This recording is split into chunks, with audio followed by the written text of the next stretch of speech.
I'm Edie Lush, and I'm here in the Hub Pavilion in Davos. Very pleased to be rejoined by Salil Shetty, Secretary General of Amnesty International. You were here with us last year. Very pleased to have you back. Tell me what you're coming to Davos with this year. Well, this year the discourse is dominated by the economic and financial crisis, and one would say that Amnesty International doesn't normally look at economic financial crisis. It's difficult to see the direct relationship with human rights. Mm-hmm. But I think with 50 million people now slipping into poverty and 200 million plus people being unemployed, what we're finding is, foreclosures, people losing their homes, that's starting to violate people's rights to water, to health. All the basic rights are now at risk. And so it's starting to move from a financial crisis to a human rights crisis. And that's why we're here. And we're here to, really push hard to remind the people in Davos that the economy, it can't be a master, it's a servant. Mm-hmm. It's there in the service of the people.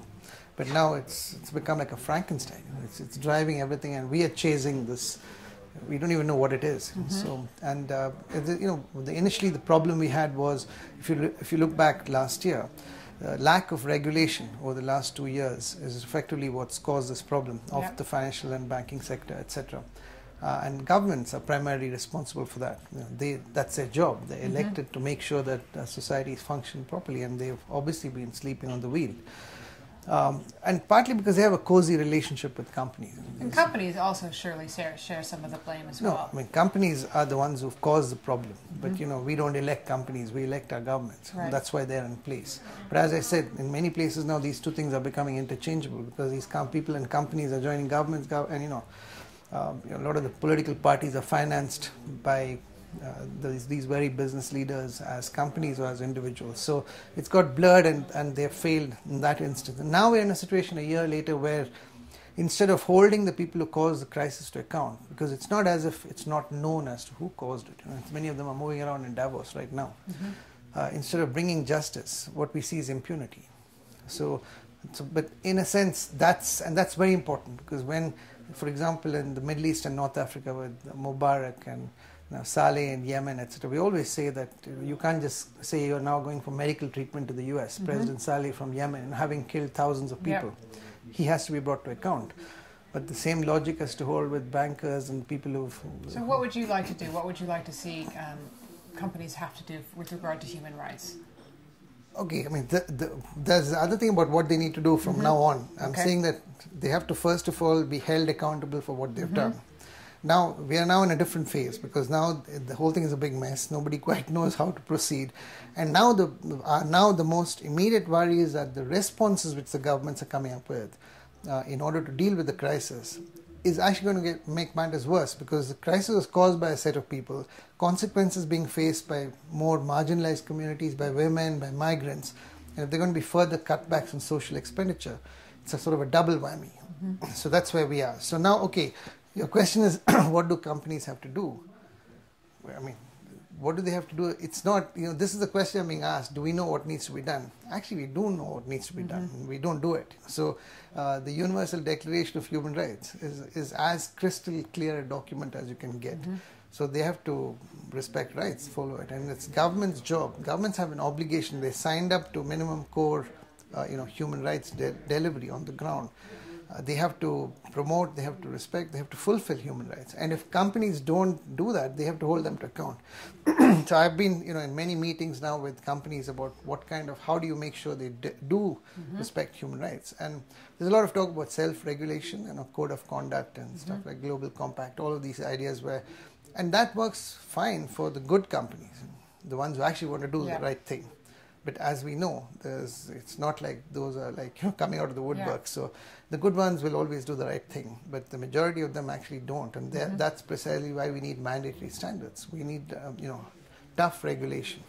I know that you've done a lot of work in mining recently, and I'd like to focus on that, because one of the things that's happened as we've seen this global financial crisis come, we've also seen the commodity prices rise. And so we've seen mining companies, commodities companies doing incredibly well. And I know that there's a real concern about how people are being treated here. So can you tell me a little bit about what you're seeing? I think it's instructive because, Amnesty has been particularly focused on the extractive industries, and mining is very much a part of that. And there we've been pushing hard for tough regulation, and we've not really looked at the banking and financial sector. But I think the crossover is that an experience for sure in the extractive industries, if you don't have tight regulation, which is also cross national boundaries, the idea that you are only accountable in your own national geography.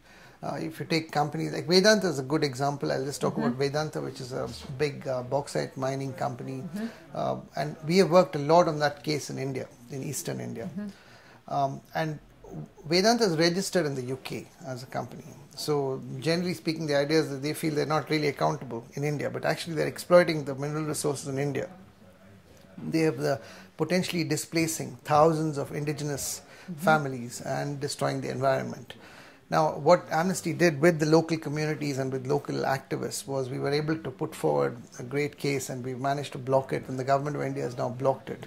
But the regulatory framework was very weak to start with. But we also at the same time put pressure through the shareholders in the UK, because Amnesty's got a strong base in the UK. We could go to the annual general meeting and put pressure through the shareholders.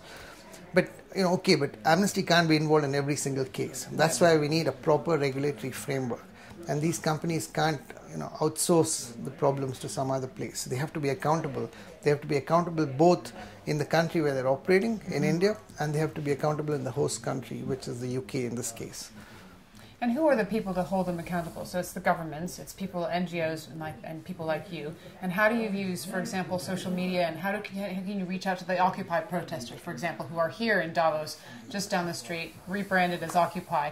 How do you use them to put the pressure on as well? No, and this is, people have been asking me, are the leaders in Davos listening to you? That's a question I've been constantly getting, because I'm kind of badgering on about these things. So they say, okay, well, you're talking, but is anybody listening? So my response to that is, if they don't listen, they'll pay the consequences. Right. Last year I was here saying that, exactly on January 25th, Mubarak, the regime collapsed.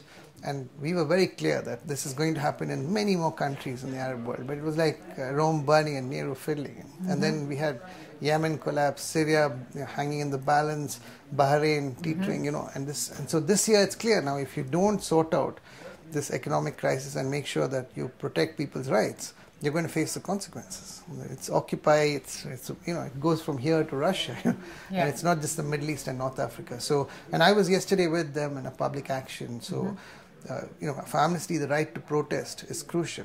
And why is all this happening? The reason it's happening is because the leaders whom we put in place, whether they're leaders in government or leaders in business, have not kept their promises. They have not done the right thing for societies and communities. So, and people are not going to watch anymore. Because of media, social media, mainstream media, we always now that we're talking a lot more about social media, we've forgotten the role of mainstream media. Right. If you take Middle East and North Africa, what Al Jazeera and Al Arabiya did was central to the change process. Of course, Facebook, Twitter, all of these things were very important. But, Amnesty is all about ordinary people coming together to create extraordinary change. So I always say that if you take what happened on exactly a year ago in Tahrir Square, it wasn't a Twitter or a Facebook which put its body in front of the tanks. It's human beings. So that spirit of protest, of resistance, of freedoms, that's not going to keep quiet if governments keep crushing people's rights. You can't put economies and profits before people's rights. That's not going to sustain. So it's good that we have you to keep us honest. Thank you very much for coming into the Hub Pavilion here in Davos. Thank you for having me. Absolutely. I know I'm not your normal sort of guest. I love it. Thank you so much. I'm Edie Lush.